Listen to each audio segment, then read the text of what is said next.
Welcome, everybody, to this session on an Africa vision for energy transformation. I'm Armond Cohen. I'm president of the Clean Air Task Force, which is sponsoring this panel. Just by way of a very short introduction, Clean Air Task Force is a global organization that's focused on how we can achieve a zero emissions, high energy planet at an affordable cost, and I'll talk about that in a second. We do a couple things, a lot of energy system analysis to figure out what we need to achieve this goal of a high energy planet at an affordable cost in time. And we also do a lot of research on the technology options that we both have and could have to serve those needs. And then we advocate for those solutions before government and business. I want to emphasize very briefly two parts of our mission that are relevant to today's panel. First of all is the term high energy. Our view, which is a little contrary to some others, is that the world is going to need a lot more energy, not less, in the coming decades. That's particularly true in the developing world, which only consumes a fraction per capita of energy right now in the rich world. That is slated, we hope, to grow substantially as the region grows in population and wealth. Most energy is already consumed in the developing world, and that'll be a greater fraction over time. But we've got to increase the total. The second point is options. We believe that we don't have everything we need today to get to those endpoints of high energy, affordability within climate limits. We think that lift's going to be enormous, and so we need more options, not fewer. So in that context, we're proud to sponsor this panel today, which is focused specifically on Africa. And I'm now going to turn it over to Lily Odarno, who heads up our Energy and Climate Innovation Program, which focuses, for now, specifically on Africa. And Lily will provide further framing and introduce the panel. Over to you, Lily. Thank you very much, Armond. And good afternoon and welcome, everyone, to the Zero Carbon Future Pavilion hosted by Clean Air Task Force. My name is Lily Odarno. I'm Director of Energy and Climate Innovation Africa for Clean Air Task Force. Thank you for being with us this afternoon. So recent debates about Africa's energy transitions have been heated and polarized. These have been shaped in many ways by geopolitical interest, and we have had several discourse. We have had a push for renewables, we have had a push for fossil fuels, but what we are not clear yet about is what the African vision is and where Africa's voice is in that clean energy transition. So today we have here a very distinguished panel to help us navigate that question. How can we think about an energy future for Africa which is built on pragmatism, on technological inclusivity, and which recognizes Africa's right to development as we pursue energy transformation? So we are going to be walking through these questions here today. At the end of the conversation today, we hope to be able to have a deeper understanding of some of the very practical pathways or steps that we can take to build a more Africa-centric vision of both energy and climate action. So here with me today is a very distinguished panel. I'm going to start with introductions from my right. We have Zainab Usman. She is a director for the Africa program at the Carnegie Endowment for International Peace. And then we have Wale Shonibare. He's a director for Energy Financial Solutions, Policy and Regulation at the Africa Development Bank. Next to me, we have Mr. Alain Tchibozo. He is the chief economist at the West African Development Bank. And then we have Mr. Youba Sokona, who is the vice chair of the IPCC. And we have Yacob Mulugetta. He is a professor of energy and development policy at University College London. So just for the panel, I will just use first names so that it's easier. But thank you so much for being with us. In terms of the run of show, we are going to go through a series of questions for the next about 50 minutes, and then I'm going to open it up to audience questions. So we are going to delve right into that now. And I'm going to start with you, Youba, since you are with the IPCC and you are hosting us here today. So you have been a very strong proponent of Africa having a locally led energy and climate agenda. However, as we know, the global north has dominated African energy conversations for decades and has directly influenced both technology and policy choices for energy development in Africa, primarily through financing. The climate space has been no different, as we have seen a dominance of Western ideology in both defining, and pushing climate goals. So my question to you, opening question to you is, how do you see a vision of an African self-reliance playing out given this reality within which we live?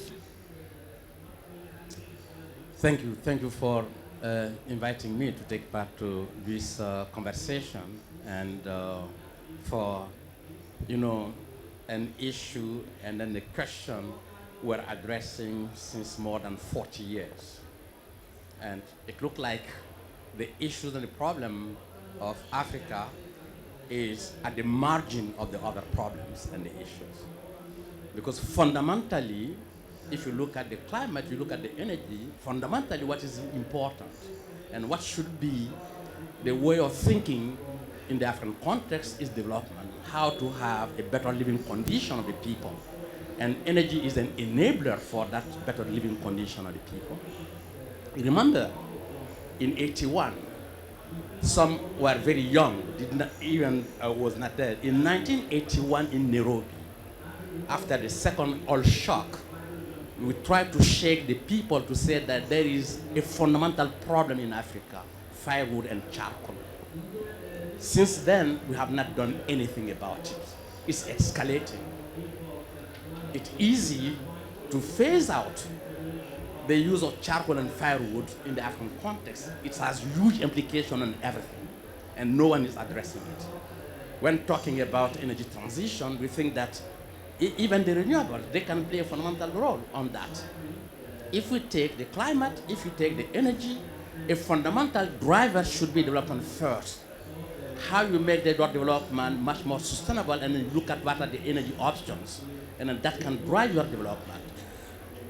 And then the second aspect is how you make it compatible with climate.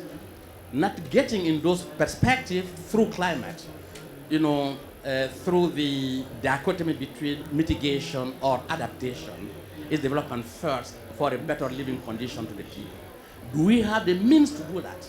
Do we have the instrument to do that? Do we have the system to do that? We have all those different ways. It is not a matter of increasing the energy consumption. It's a matter to better use energy for better living condition to the people. We can do a lot with less. Let me stop from here. Thank you. So I want to push that a little bit, that given the marginalization of Africa in the debate, as you referred to, is there a way forward at all? Can we begin to think about a way forward in which we can begin to build a future of self-determination? The point is not the marginalization. You marginalize yourself because there is a way to play. And then this centrality has, it's not the other who has, and then to tell the African what they should do. And then if you look at, and then we have tried through the African Climate Policy Center, and then to initiate that process, and then to take development as the entry point for climate, and then to make it much more compatible, and to develop the capacities in the continent, and then to address fundamentally that issue. Unfortunately, the program and then the activities are driven by the discussion of the COP, and then to say that this is a financial aspect. And you need to have a strong institution, and then to have an evidence-based analysis on where you are coming from, where you are, and where you want to head. And then those are critical and fundamental unless you have. Back to the 80s, mid of the 80s, we do have many African-led think tanks on energy issues. I initiated some of them throughout the continent. And then today, there is no existence of such institutions. There is some experts, there is some, academic, and then at the institutions, at the bank, different banks, at the universities, elsewhere, just give me the name of one single institution who can do analysis on issues and the perspective in the African continent. This is the problem. And then this is a kind of wake-up call that is needed. And then unless we have that, because the problem is that you can address being climate, being development, being anything else, you need to navigate between three different key clusters: the policy, the practice, and the knowledge. They all has to go together. You cannot only rely on policy and neglect the two other aspects. And then what is neglecting in the African continent is the knowledge part, is the thinking, is the analysis. And then you have to go beyond the emotion and beyond the kind of frustration, and then to bring the fact on the table. And I hope that my colleague Yacob will address some of the issues on the paper we just published last week. I was actually going right to him. So, in the recent paper that Youba references, you authored with about 50 authors, most of them African. You argue that a one-size-fits-all approach to the energy transition is not the way forward. That is, pushing either all renewables or all fossils is certainly not the way forward. And that doing that will actually undermine local ownership of the development agenda. Can you unpack this for us a bit more? Thank you, Lily. Can you hear me? Yeah. I mean, that paper that we wrote was something that we've been playing with for quite some time with a group of people. These conversations were happening in various sort of parallel discussions. Partly because the challenges that the African energy agenda, there tends to be a frantic response rather than a planned response, and of course the 50 people that you have there are majority of them are Africans, but also we have Europeans, North Americans, Asians, and so forth. So this is really to sketch out to create, the kind of platform that would allow us to think collectively. And what I mean by that is, in a way, Youba has highlighted it. The challenge that we have is, on the one hand, there is the real kind of development challenges associated with energy. That's one thing. And then there's also the climate, the climate aspect. And often what tends to happen, especially when we're talking about renewable energy expansion and so forth, the tendency is that the climate agenda tends to take over. Now, our argument is that it shouldn't be that way. What should be is that the development agenda should supersede anything. Otherwise, if you can talk all day about climate change to policymakers in Africa, you will not, that's not going to get any response. So the co-benefits associated with climate response, there has to be a development co-benefit associated with that. So that's the key thing. The other thing is, of course, there is a tendency to generalize what we mean by Africa. We're talking about 54 countries with different resources, different capabilities, different impacts in the way that they are impacted by climate change. Although the vision, we have a vision, the vision which is the 2063 vision, can encapsulate some of the common, the common issues that that we have across Africa, which include, for example, energy access. Again, those are also quite different by countries. But what we thought was that, lay down the gauntlet and say that this, what we do from here onwards has to have a national response, and that national response also needs to have local ownership. We can come back to that a little bit. But I think, it is, the paper was put together out of this, a response, to the frantic debate that we're having at the moment, whether it's natural gas or renewable energy. And, we don't have the evidence, which direction is best for X country over Y country. So I think, it's really to open the debate up a little bit that we try to do. Thank you very much. I think at this point, I'd like to come to you, Zainab, just to ground us in some examples. So we have just discussed the need for, we've established the fact that a one-size-fits-all approach does not work. We have 54 African countries. You have conducted extensive research in Nigeria, a country that is rich in fossil resources. And transforming that energy economy is certainly not an easy undertaking. How should a country like Nigeria and other hydrocarbon-rich economies be thinking about the energy transition? Thank you very much, Lily, and very happy to be part of this conversation. And I like the direction it is headed so far. And basically what I'm hearing is that we need to combine climate goals with development goals. And that is certainly the case for Nigeria, but also other resource-rich countries. But before I get into the details of that, I think I want to zoom out a bit by mentioning 2 points. With respect to the energy transition, I think it has to be very, very clear that the energy transition will happen through different pathways for different countries around the world, certainly for African countries as well. So what do I mean when I say pathways? That the pathway for Nigeria to get to, I don't know, net zero by 2070, by 2060, or for South Africa, or for Rwanda, or for Seychelles, or even for Barbados, or for the US, they're quite different. There might be some similarities here and there. We have to think of the endowment structure of a country in terms of its resources, its population, its size, its location, its income level, which will then shape technology choice, which will shape the mechanics and the details of what it actually does with respect to the energy transition. Unfortunately, we don't hear a lot of this, the need for recognizing the heterogeneity of these pathways for different countries of the world. So that's the first thing that I thought to mention. I think the second thing is that perhaps echoing my fellow co-panelists here, the energy transition, which is so crucial to climate action, is an important aspect, but it is not the sum total of climate action. And unfortunately, again, when you think of the discourse, the energy transition in some respects is framed as the key thing we need to focus on, which is true. But then the way the energy transition is also conceptualized is perhaps a challenge because it's often reduced to electrification and a narrow conceptualization, definition, and measurement of electrification.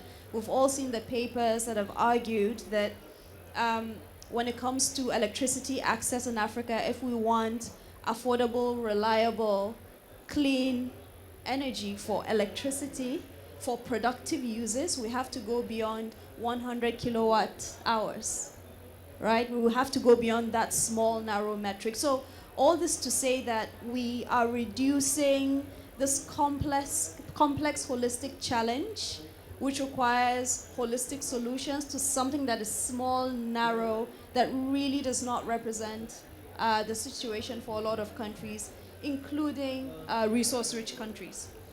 So based on that, therefore, when we think of a country like Nigeria, now zooming into the situation of resource-rich countries, for a lot of them, they have been struggling with the challenge to diversify their economies from reliance, from dependence on oil, on hydrocarbons.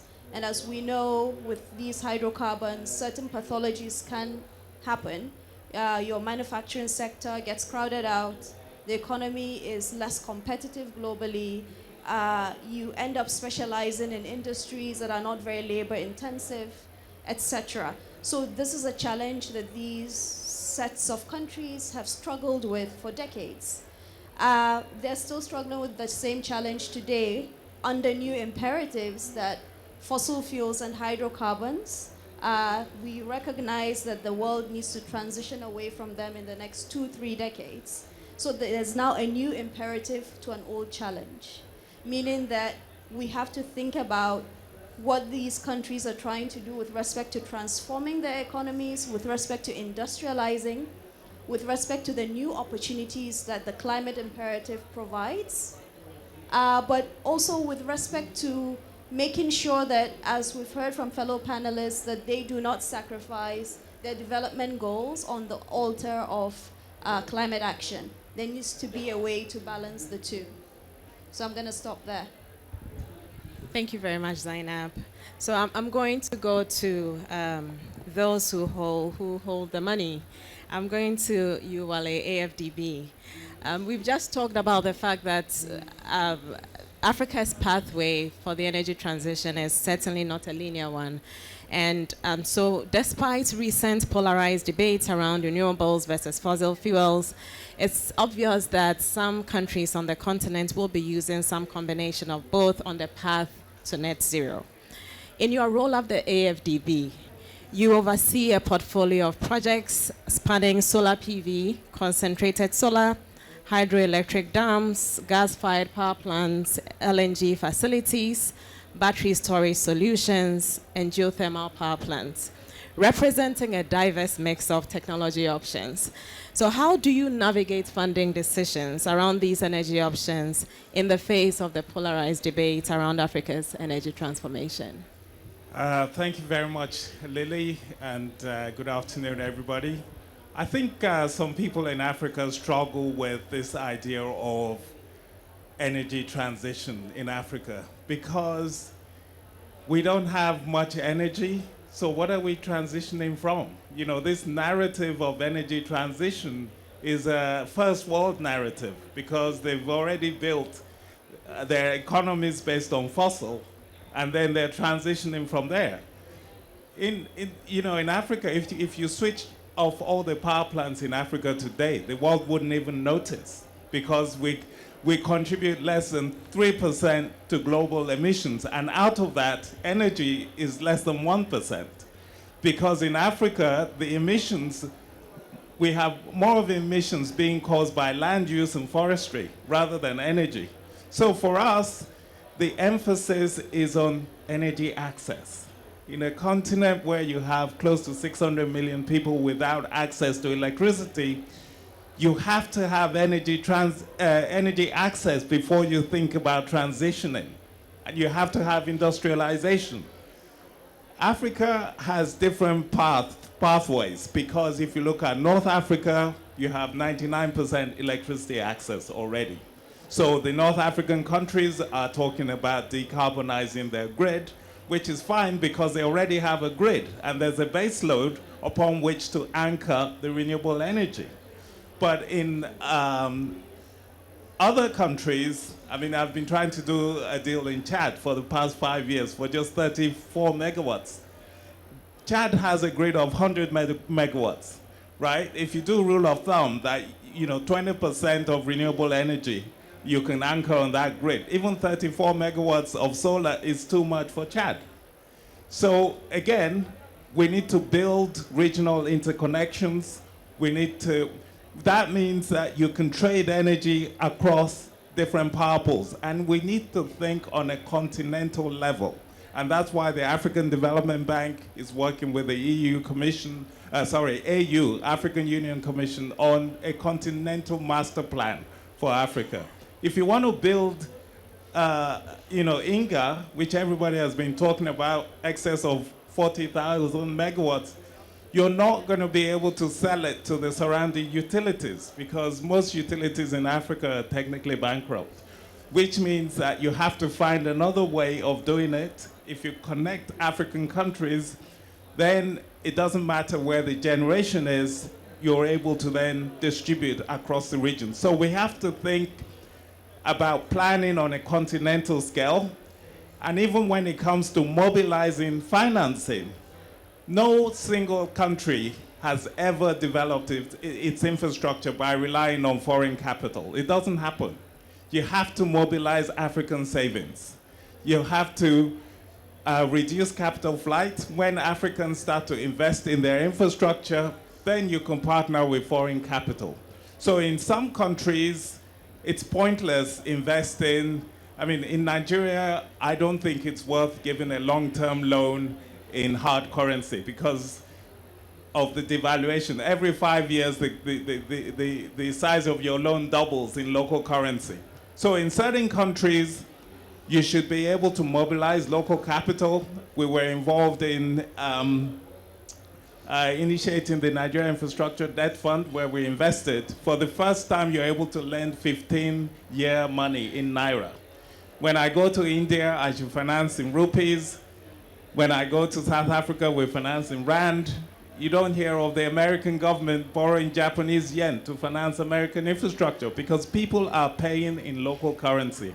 So it's very important to understand the situation. In East Africa, they have geothermal, and those resources are there. They're 95% green already. And in South Africa, obviously, we have to move away from coal. So different African countries will follow their own transition paths, but it's important that we evolve solutions that are relevant to Africa. Now, one very bright spot is carbon and carbon trade. And this offers significant opportunity for Africa because as the world decarbonizes and they head towards net zero, we have the opportunity for African countries to become the, renewable energy powerhouses because they have the level of irradiation and they have the natural endowment and the land to get on this whole train of, green hydrogen and providing a green value chain to the rest of the world. So I'll stop it there, but my central message is that it's really important that we take advantage of what's happening in technology and we develop solutions that are appropriate to our African countries. Thank you so much, Wale. So I'm going to come to you, Alain. You are you're chief economist at the West African Development Bank. And so Wale did allude to the fact that we need to be thinking about these problems through a regional lens, a continental lens, and through a regional lens. Through your work, you definitely are doing a lot of regional thinking around energy and the intersection with climate.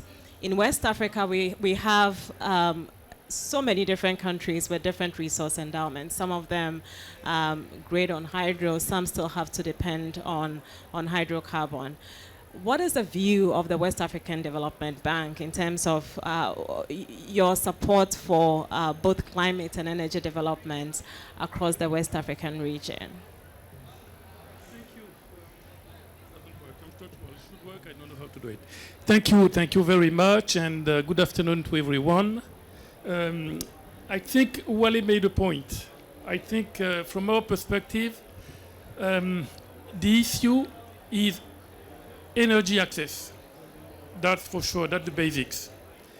And we even cannot say that the issue is the same for everyone in a region. The region where we only operate in 8 countries of West Africa. Those 8 countries in West Africa sharing the CFA franc, okay? I live in one of these countries. The headquarters of our bank is in one of these countries. And in the capital of this country where I live, energy issue means for the affluent people, the wealthy people, is try to get less than 5 power cuts a day. So for me, for my family, if we can manage to get 2 or 3 only, we're happy. To be fair, 50 kilometers from where I live, there are a lot of villages where they do not have any electricity. So their issue is to get electricity. So it's not the same story, right?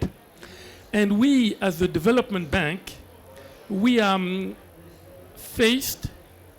asked to support and to finance a lot of projects of people who needs to improve the access to energy, improve to the climate-related issues, because as you all know, the climate-related issues have a big impact on agriculture. And as you all know, agriculture, we need to improve the productivity of our agriculture with clean energy, otherwise we'll not be able to feed everyone. So that's an issue. And in our region, every 20 years, population double. In our region, the median age is 20 years old. So the time when we didn't face these issues is behind us. Today, the clock is ticking. So today, as the development bank, every single day, we have to deal with these issues. So how do we do it? I totally agree. I understand the debate. the debate saying that we don't have the best concept, we don't have the best technology, we don't have the best knowledge to sort this problem. I agree. I take an example. 6-7 years ago, when we were asked to finance some solar power, we had access to some batteries. The issue we have is that when you started one of these projects, it would take you 5 years to deliver the project, and then the project will really be up to speed after 10 years from the time we started to think of the project. Reality is that after 3 years, we get new batteries. So the batteries that we used to build our project were already obsolete. So what do? Do we wait for the day we have the best batteries before starting projects? So the way we do it is to find instruments, financial instruments, which are the most flexible, so which are tailor-made. So with this instrument, we can start to build a project with the technology we have available today, but the instrument should be flexible enough to change the battery in the same project with a more up-to-date battery without changing the whole story of the project. So we still can deliver the solar power plant. We can do that. And if after 1 year, 2 years, we have to change part of the project, we should be able to do it. What we don't want to do is to say, no, we don't finance this project because we have to wait 2, 3, 5 years. Because 2, 3, 5 years today, it is difficult to explain to 20 euros people in our countries that they have no access to electricity and that they just need to wait because we're not ready. We can't do that. So the way we understand our contribution to the debate as a bank is to be ready. To be ready in terms of instruments. So instrument will take into account the change of technology, the maturity, the interest rates, everything. Everything which can change, because as you know, the world is volatile. Everything changes. So we need to be ready. We need to have instruments which can be used. And of course, the day we have funds coming from Bill Gates and ready to come to our countries, we need to be ready to take these funds. Because if we don't have the instruments, the funds of Bill Gates, they will never reach us. Does it make sense? Yes, it does. Thank you so much. So we are going to begin exploring some solutions. Obviously, the challenge ahead of us is a very complex one. And I think we've done a great job being able to paint that complexity. So I'm going to turn to you again, Youba. And I'm going to elevate the conversation again to the global level, basically viewing this through the lens of institutions like the UN, the IPCC. Given the conversations we've had here today, does Africa have a role to play in shaping, or I should say reshaping, international priorities in climate action and the transformation of the global energy system, which is basically flipping the status quo on its head? Do we have a role to play? And I'm asking that in the context of how the relationship, or basically what we see as Africa's marginalization in some of these places. In fact, institutions like the IPCC have even sometimes been criticized for underrepresenting African voices in the global climate agenda. So how do we begin to think about redefining Africa's position? We are going to do that. We are thinking about local objectives yet, but how do we begin to change and make that switch on the international front? I think that the point on IPCC, many people talk about IPCC, they do not know what is IPCC. IPCC is not making any marginalization. And IPCC is not at the center of what is happening here. IPCC is assessing the information to inform the policies. And it's an open process, and there are a lot of Africans who could be part of it. But the point is that Africa has to set its own agenda for Africa and by African. And then by agenda setting, and I think that we need to invest on, people talk about transition, transformation. What is needed is an institutional transition and transformation in the continent. That is clearly an end to be able to set the agenda. And then we have to move away of projects. No one develop with projects. And then the objective of the project to inform policy. And then in Africa, we move from one project to another project. To move from one project to another project. And then we need to have a policies in place. And then where really needed is unless, because the technology is there. And then there is a possibility also of allying. There's no contradiction between the African aspiration for development, the well-being of the people, and climate. There is a compatibility between the two. There is a compatibility of the two agenda, but unless you define your own agenda, and unless you establish a system that will allow you to do it. Look at the electricity sector, and then we have utilities. Are utilities relevant under current situation condition? Why the renewal will bring us to completely revolutionize the electricity system? No, you will now no longer every consumer can be a producer at the same time, and that will democratize the electrification system in the country. Those are new avenues, and our present and future is open to explore all different possibilities. That is not the case of industrialized countries, where they need to wait till the end of the life cycle of the infrastructure in order to build the new. While in Africa, we have huge opportunity of leapfrogging, institutional leapfrogging, social leapfrogging, and then technological leapfrogging. There is a huge opportunity. We have to take those opportunities. And unfortunately, if we are thinking on, the project, and then you said that we need to mobilize resources at national level. There's a huge resources. And if there's an incentive, I am fully solar at home in my country in Bamako, 100% solar. And then the payback of investment I made is 4 years. Even if you have zero rate of loan, everybody will gain from it. And then if there is a policy, and sensitive policy in place, you don't need to get people from outside to come and to invest on it. And then those are things we need to look at it seriously, and then to start aligning our perspective with the global perspective and to benefit from the global perspective. Thank you so much, Youba. I'm coming to you, Yacob. So Africa needs to set its own agenda, and Africa needs homegrown solutions. What do we need to achieve this? When we say Africa needs more homegrown solutions, is it intellectual? Is it capacity? Is it policy? Can you talk a bit about that? Yeah, thank you.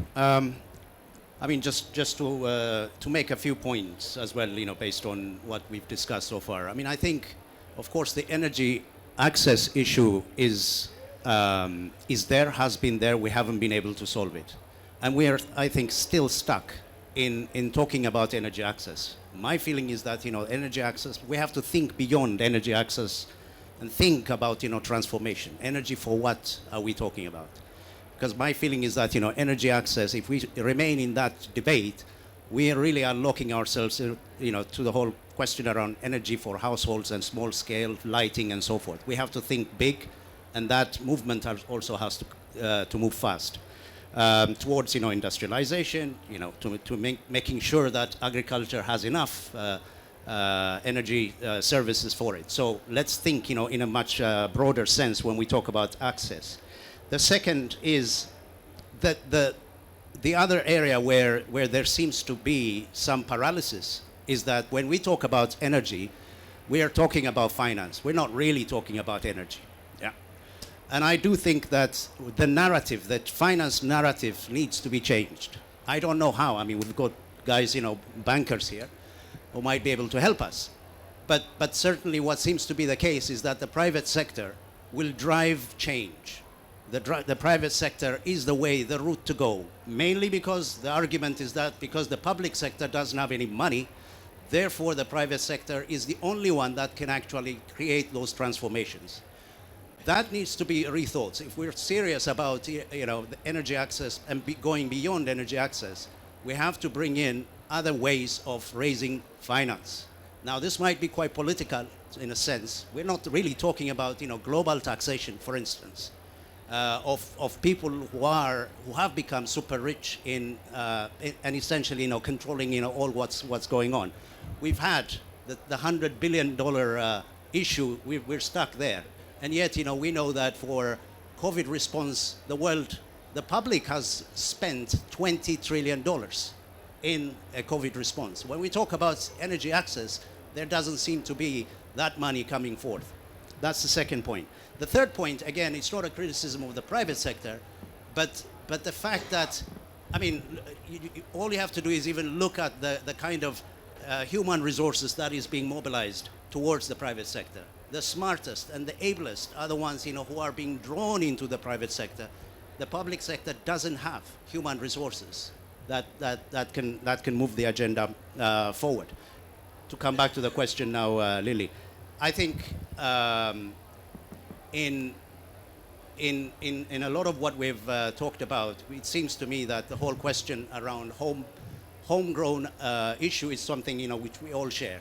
And what do we mean by that? I think we should be talking about setting the agenda, creating the knowledge institutions, home-based knowledge institutions that can actually pull together the data, the analysis, but also on questions around project finance, on questions around that. So I think the involvement of the of country institutions needs to happen at every stage of the way, because what we have now is that a lot of knowledge is actually coming from outside and not necessarily being practiced in a way that that it delivers the type of change. It may deliver project-based change, but if you're talking about transformational change, that has to come from within. And in order for that to come from within, investment has to happen within the countries themselves. The countries have to invest. The development banks need to support that agenda as well. So I think it's a way of changing the type of partnerships that will lead us towards that next step. We're not there yet. Thank you so much, Yacob. I think since you've made a point about financing, I'm going to talk to the banks a little bit about that topic. So we have mentioned here, I think, Wale, you mentioned that Africa needs to be able to raise its funds internally. And one of the biggest, as Yacob mentioned, is that one of the biggest topics which cloud every conversation is really the topic of finance. And when we come into places like this, climate finance, and whether or not we can make any progress without or with climate finance. So my question here, and I'm asking to both of the banks represented here, is how can we build Africa's capability to begin to build this indigenous funding? What are some innovative funding mechanisms? How can we think about indigenizing the funding ecosystem as well? Okay, well, the way to do it is to build African savings.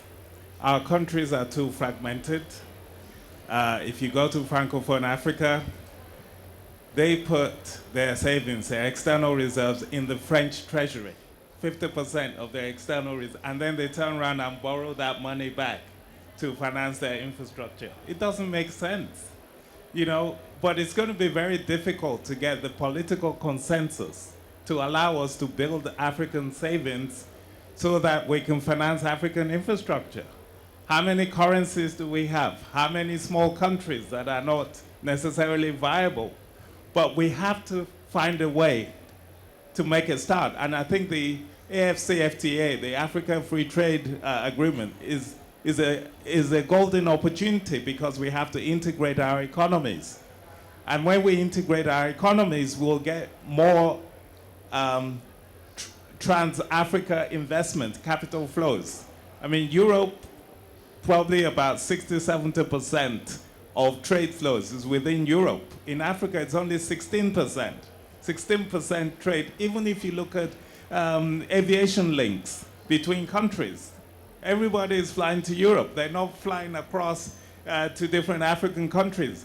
Unless you create that intra-African trade, we're always going to be dependent on foreign capital. But do you guess, well, foreign capital also means foreign knowledge. I was at a forum the other day and they listed the first 10 stock exchanges in Africa. And there was no Francophone country there. And somebody from one of the Francophone countries was saying, why isn't a Francophone country in this? I said, why? Because you don't control your currency. All the investments are being made by French companies, and they raise their money in the headquarters. They don't raise it on African stock exchanges.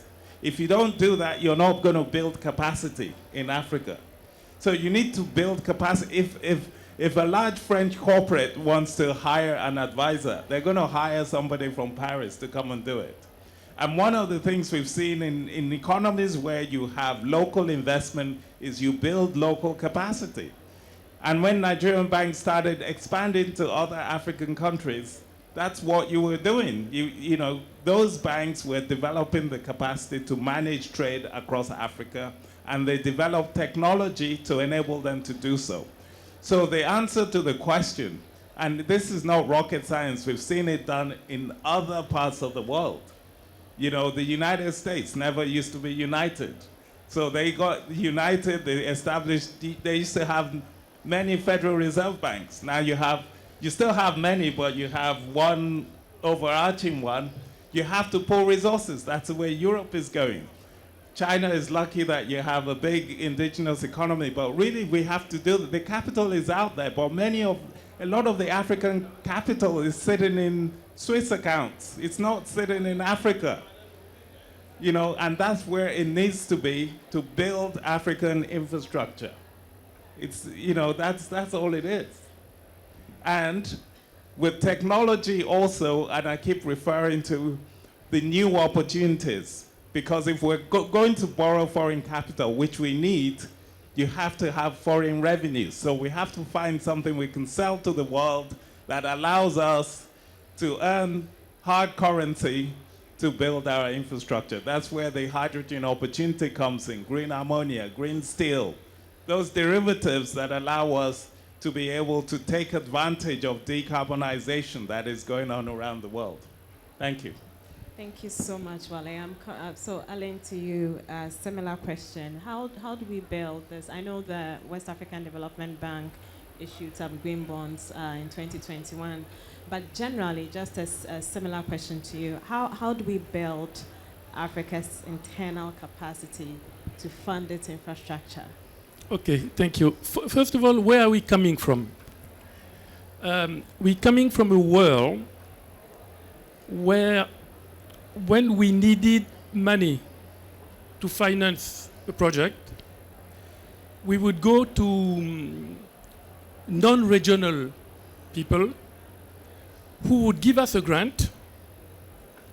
And when someone gives you a grant, by the way, if you plan to use this grant to buy a machine, I think he will ask you to buy a machine that he's coming from his country. This is where we're coming from. There is a second point to make.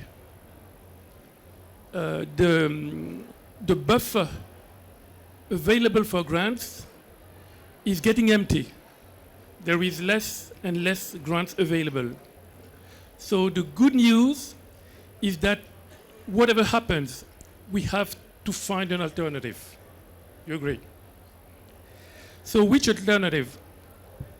Alternative is to be able to have funding which is less volatile. So a funding which will come to us, support our project on a very long time without any constraint, i.e., we get the money, but then we can buy machine whenever we want.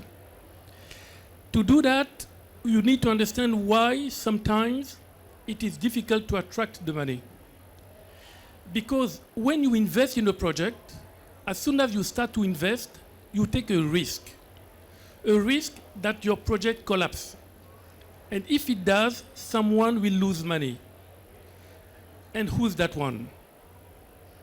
And as long as you didn't identify who is going to take the loss, it will be difficult to attract money. So this is the reason why the way we do it now, we separate two things. We separate those who have a lot of money, and money, there is no issue with money, and you were right. When COVID came, we discovered that there was a lot of liquidity in the world. So there is money. But to attract this money, you need to tell them one thing. Whatever happens, we repay. And you also need to tell them another thing, because they will tell you, but this money, I can use it to do this.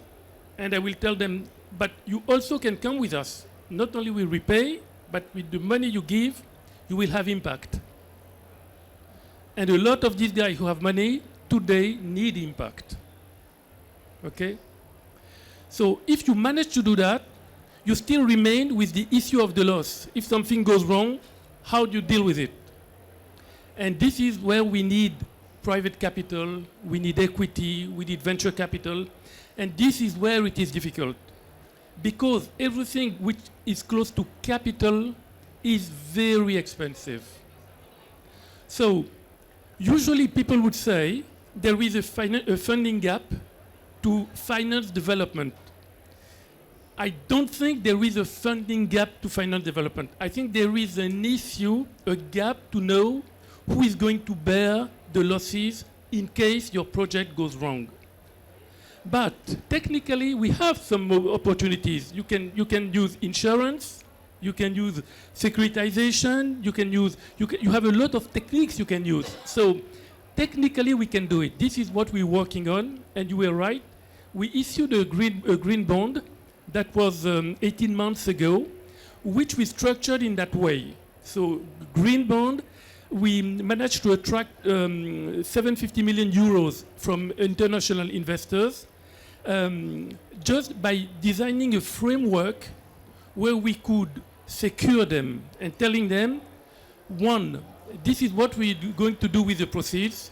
Two, this is how we're going to elect the projects. Three, this is how we're going to report. And four, in case something goes wrong, this is how we're going to deal with it.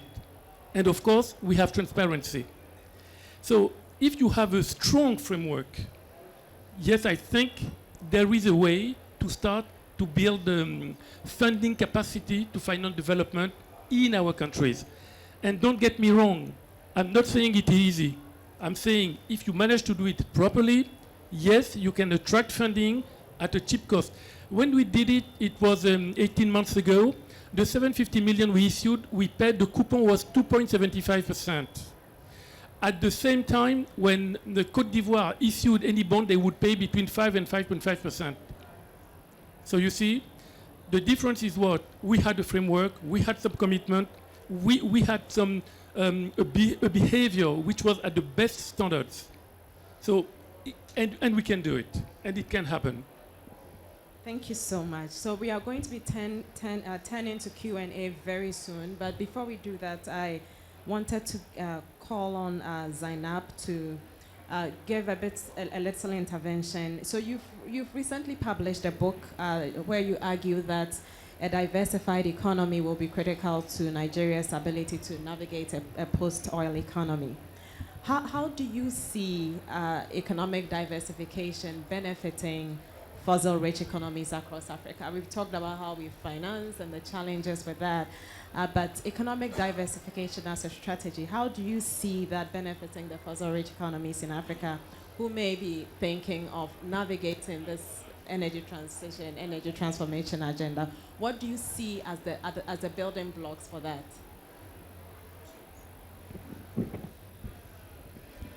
Thank you, Lily.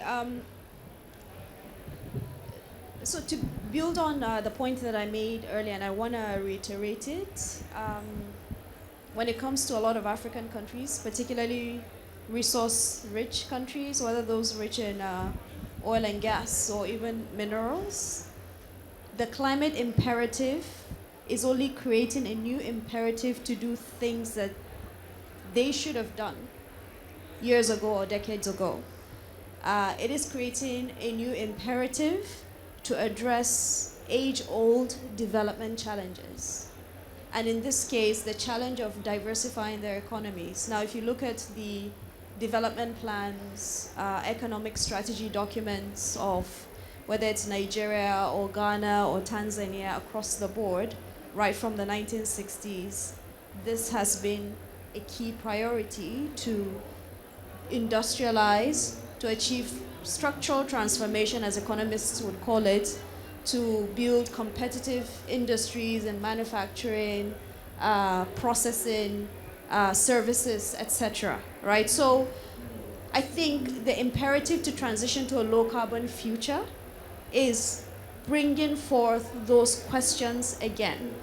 And what it means is that these countries now have no option but to think through an alternative to this extractive model of, you bring out the resource from the ground and you sell it in global markets. For a country's survival, economic survival, and in fact, socio-political survival, it has to rethink that development model. So I think that would be the first thing I would say. And to be able to achieve that successfully, it's not an easy thing. It requires a political imperative, like a political consensus around achieving that objective. So that's one key thing I mentioned in the book. To be able to turn your economy around is not something you do in a day, in 3 months, in 5 years, or in 10 years. It requires, a lot of heavy lifting. So that's the first thing. The second thing I'm going to mention is that, and again, kind of echoing what we've heard so far, this needs to be a holistic, systemic approach, right? We're not just talking about only an energy transition. An energy transition is absolutely important, but it's not the only thing we're talking about. And even if we were to focus just on an energy transition, we're not just talking about electrification, we're also talking about clean cooking solutions. So all this to say that we need a holistic approach to this. And if we're talking about diversifying the economies of fossil fuel rich countries, we're talking about creating backward and forward linkages to the rest of the economy. So automatically you're going beyond energy policy to talk about trade policy, to talk about private sector development, small and medium scale enterprises, local procurement. So a number of countries have come up with local content policies over the past 2 decades or so. That has to change. If the model is no longer an extractive, export-oriented model, even your local content policies have to change. Your skills development, the curricula of a country, you're thinking about a very holistic approach here. And then the final point I'm going to mention, again, echoing on what we've heard so far about homegrown knowledge production. But what I'll only add to what I've heard so far is, and maybe this is where I would disagree slightly, it's not that there are no academics or researchers or analysts or universities or knowledge production institutions in African countries. There are. In fact, we at the Carnegie Endowment's Africa program, we've recently launched a database in which we are tracking African climate research organizations, and so far we have tracked 154 of them that are doing climate-oriented research, not just advocacy organizations, but entities doing research. So the problem is not that there are no entities or no individuals doing research and analytics. It's that the ecosystem around knowledge generation, policy uptake, and incubation of talent has broken down, and that needs to be rebuilt, right? So we need to ensure that policymakers, and policymakers themselves need to ensure that they rely on knowledge produced locally. They fund local knowledge generation institutions. And then we need to ensure that there's an incubation of talent, that smart people go into universities, they go into think tanks in African countries, and then we create that ecosystem where there is a supply of research and analytics, there's also a demand for it, and that system kind of is sustainable. So those are the 3 things that I'm going to mention. Thank you very much. Thank you so much, Zainab. So I'm going to open up to the audience for questions. I'm sure we have many questions for the panel here. Yes, please.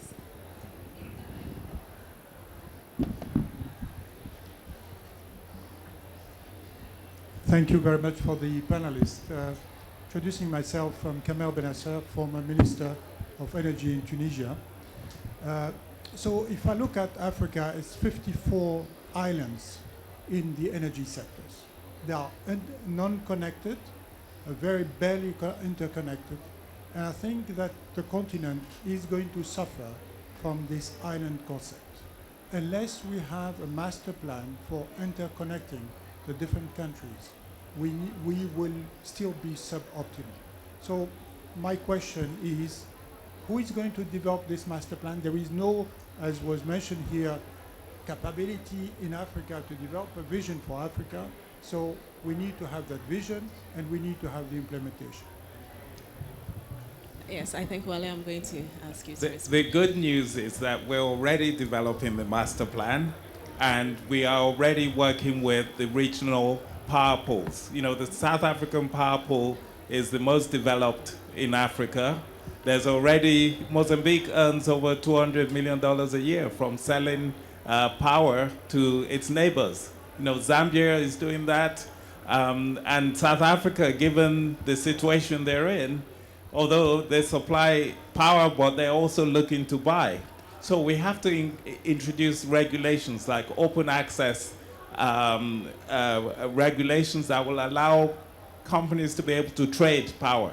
And we have to empower the power pools, and we have to build the regional interconnections. So we're doing the same with the West Africa power pool and also the East Africa power pool. I think Northern Africa has the most work to do because those countries are not interconnected as much as they should be for various political reasons. So there's no reason why Morocco, Tunisia, Egypt, and others should not be interconnected. So more work to do in North Africa. But you have high energy access rates, so you could do better. Thank you, Wale. Do we have any other questions from the audience?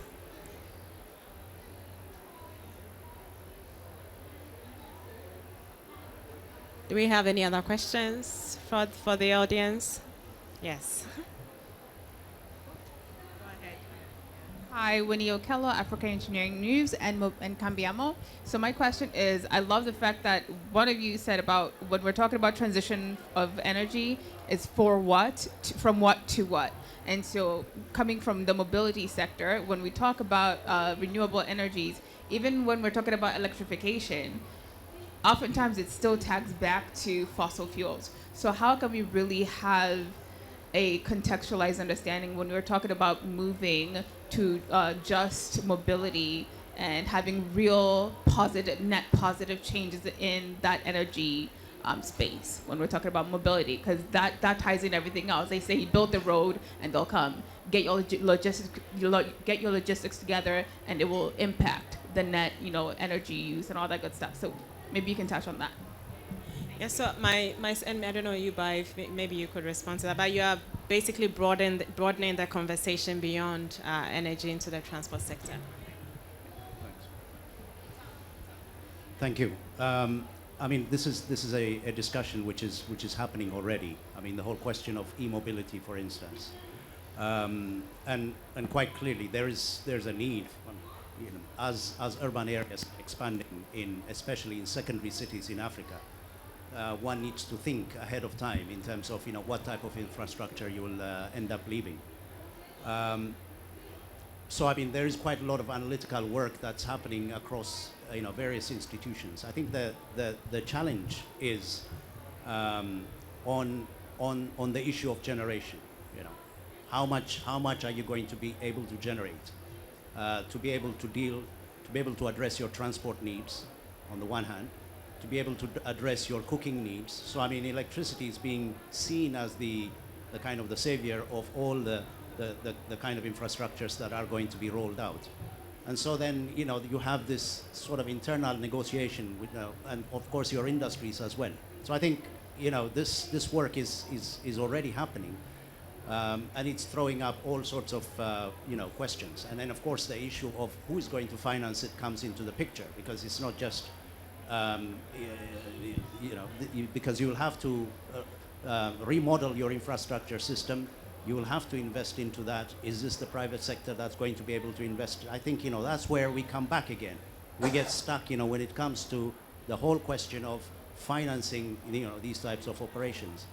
And again, I think, the question is whether, and it does require a multiplicity of actors who can actually do some of the heavy lifting.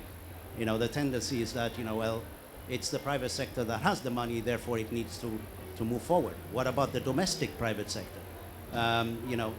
So it's a question of how do you mobilize, resources in a way that that supports infrastructure use. What's the role of the state? Is it in a position to finance, through concessional financing that it would get from, from development banks, for example? So I think, the idea is there. The numbers show us in terms of the climate benefits. It tells us that yes, this is a good direction to go. The challenge is, how do we finance it? How do we support it? How do we create the infrastructure rollout, that's going to be required? So I think it's a, I think, we're also stuck in this question of climate creates, this urgency, development creates the urgency, but, in order to be able to raise finance and be able to move forward, that takes time. It needs, analysis that needs to be done, behind it as well. So I think, things are happening. The question is, how quickly can it happen in order to be able to respond to some of these urgent calls? Just to add on that, Yes. I said that there is a huge opportunity of leapfrogging in African context. I lived in Tunis for 6 years. The way Tunis is, the whole urban system in Tunis, in the same area you have access to everything. It reduced the mobility. And then if you compare Tunis to Dakar, to Abidjan, to Lagos and other, it's completely different. And then the way you design your urban system, you are in a process, and then you can reduce the mobility. And then the new stock of housing in most of the African city is much more important than existing stock. We can do it differently. And we are building in West Africa, where we know that the temperature are rising, we are building in cement. That means you need air conditioning, that you need more energy. And it can be done completely differently. And then the technology exists, the design exists. And then as I indicated also, the energy system. We have to take the benefit of the flexibility, the scalability, and then the adaptability of some of the energy systems, such as the solar, and then to fit the system. And then you can produce as little as 3 watts to charge a torch to more than 100 megawatts to power a city. And you can do it scale by scale. Thank you very much. Do we have any more questions in the audience? We have one at the back.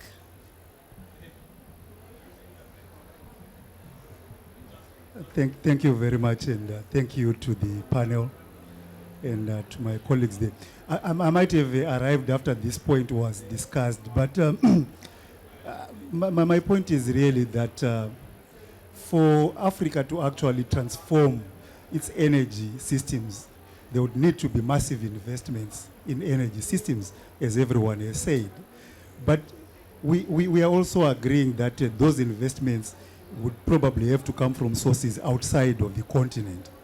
And this already poses the possibility of carbon colonialism, where in fact we are going into new forms of dependency.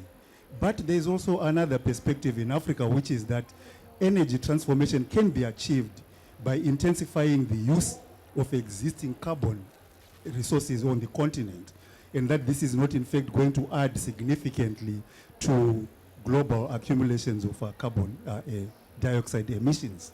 And I think the IPCC is probably also some measures on the amount of emissions that could be added to the atmosphere if Africa invested, for instance, in gas as a transition fuel. So did we discuss this, or is this actually something that could be supported from a scientific but also a financial perspective? Thank you. Thank you very much. Who wants to, would you like to take it, or Um, do you want to offer anything? sorry.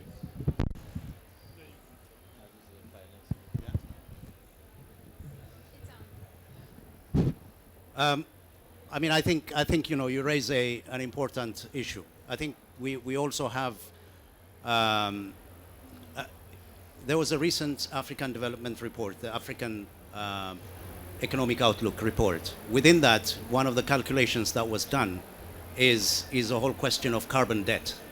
So so far what we're talking about really is the 100 billion and so forth. But this team at the African Development Bank did some of that calculation to highlight that the debt that's owed to Africa, when translated into money, it's somewhere in the order of 4.5 to 5 trillion US dollars by up to 2050. So I think we should keep that in mind. But the question really is about natural gas as a transition fuel. I think that again, this is one of the things that we highlighted in the paper, which is that yes, it may be the case for some countries that have natural gas and may be able to use some of that natural gas to be able to build their energy systems.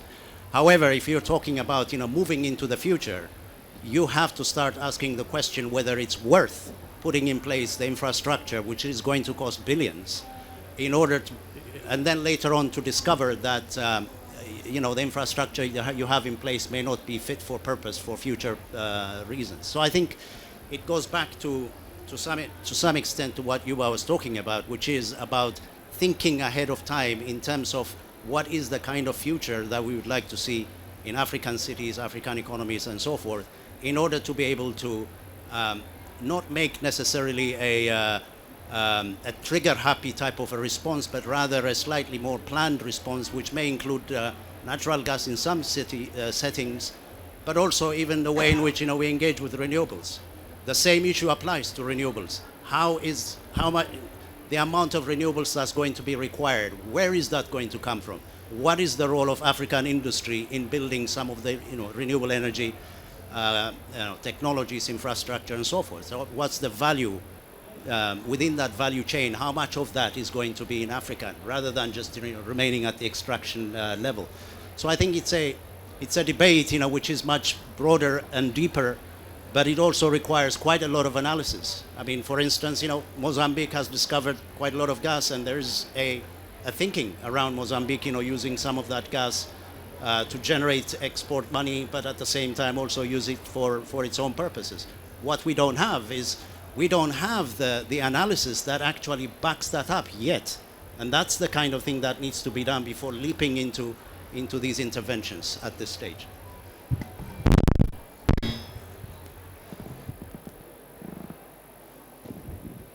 Do you want me to say something? Yeah, I think in this debate, it shouldn't be framed as a kind of either or for Africa, because some people say that 85% of the carbon wallet has already been used up and there's only 15% left. And the idea is that developing countries should be given the opportunity to use up some of that before they start transitioning to net zero. That's why in the Paris Agreement, you talk about separate but differentiated responsibility. We accept that Africa will peak at a later stage than the developed world, but we also have to get ready for the new future. When Europe introduces its carbon border adjustment tax, it means that if you have fossil in your value chain, you can't export to Europe. So what's going to happen to all the BMWs that are being made in South Africa with coal-based generation? So we have to plan for that. We have to plan for the new markets. Otherwise, we're going to find ourselves excluded from new markets. So, but at the same time, we need revenues. So if what you have is gas, for now, you're going to export your gas to find money that allows you to start to transition your value chains for the new markets. So it's not, for me and for us, we recognize the role that gas in particular has to play, but we also recognize the fact that we have to move towards net zero. It's now compulsory. It's not even a choice.